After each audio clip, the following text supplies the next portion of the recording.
City of St. Petersburg. This ship looks more like a giant warehouse than a cargo vessel. That's because almost everything it carries is hidden inside. This is the City of St. Petersburg, one of the largest vehicle carrier ships ever built.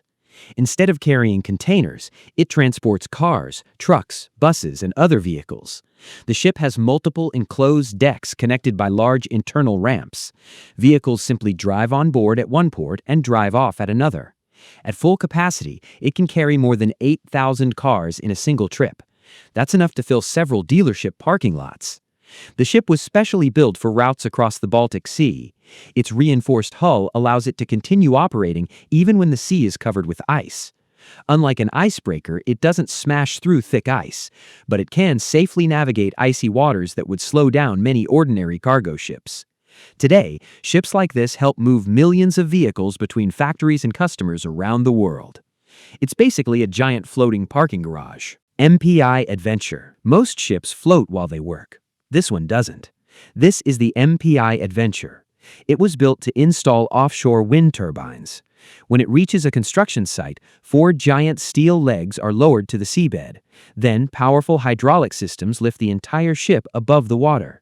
With the waves no longer rocking the vessel, engineers get a perfectly stable platform to work from.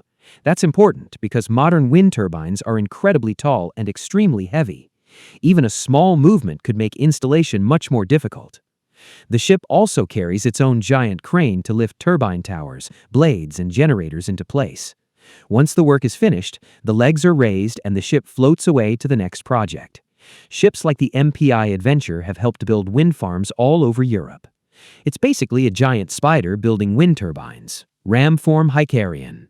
Most ships become narrower toward the back. This one becomes wider, much wider. This is the Ramform Hyperion. Its unusual triangular shape makes it one of the easiest ships to recognize from the sky. The wide rear isn't for extra cargo.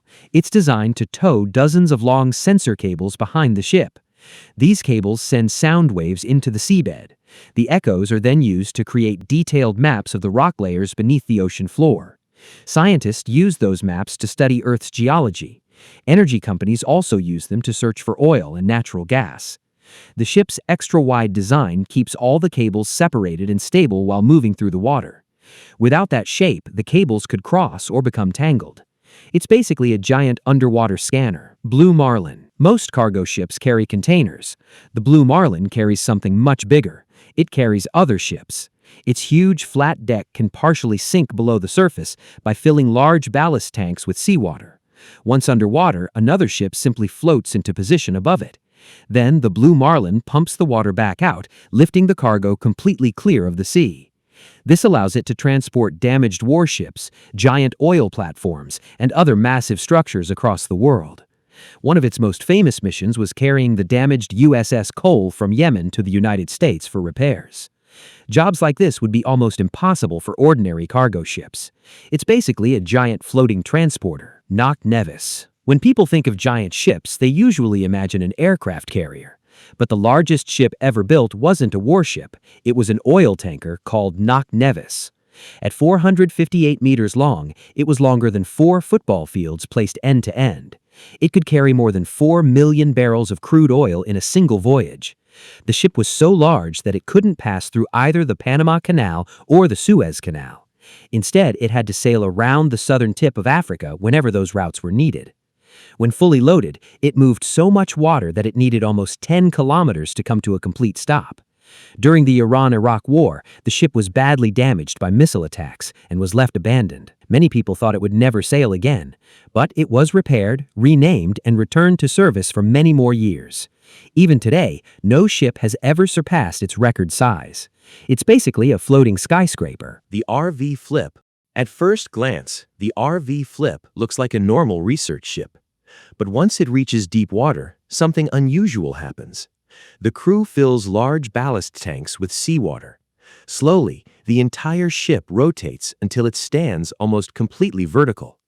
Only about 17 meters remain above the surface. The rest of the ship stays underwater. The process takes around 30 minutes. To anyone seeing it for the first time, it looks like the ship is sinking, but that's exactly how it was designed to work. Standing upright makes the vessel incredibly stable. Scientists used it to study ocean waves, underwater sound, and marine life without being affected by constant movement. The ship served researchers for more than 60 years before being retired. Very few ships have ever changed position this dramatically. It's basically a floating laboratory standing on one end. Dockwise Vanguard. Most ships try to stay above the water. The Dockwise Vanguard does the opposite. Before loading cargo, it intentionally sinks part of its deck beneath the surface. It does this by filling huge ballast tanks with seawater. Once the deck is underwater, another ship or offshore platform simply floats into position above it. The water is then pumped back out. As the ship rises, it lifts the massive cargo completely out of the sea. This allows it to transport some of the largest floating structures ever built. Unlike most heavy-lift ships, it doesn't even need a bow. Its open front allows extremely large cargo to extend beyond the deck.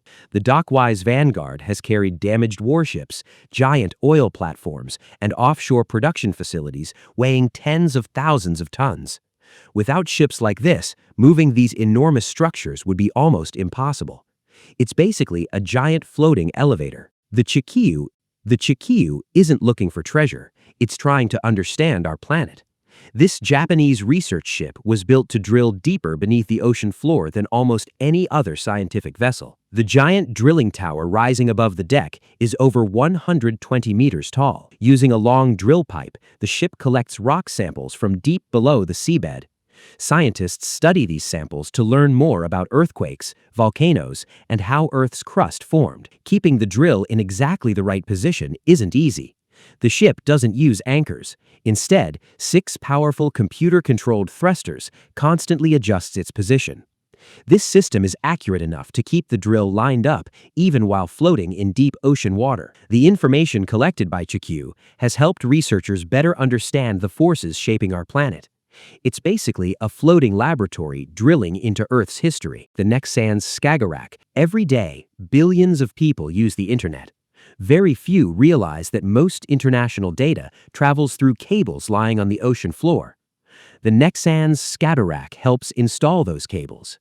Inside the ship are giant circular tanks that hold hundreds of kilometers of cable. These cables are used for internet connections and high-voltage electricity between countries. As the ship moves forward, special machines slowly lower the cable onto the seabed. The speed has to be carefully controlled. If the cable bends too much or drops too quickly, it could be damaged. Modern cable-laying ships use GPS, underwater robots, and advanced positioning systems to place every meter with incredible accuracy. Some projects take weeks to complete and stretch across entire seas. Without ships like the Nexans Skagerrak, countries couldn't share electricity or communicate as easily across oceans. It's basically the ship that builds the hidden highways of the modern world.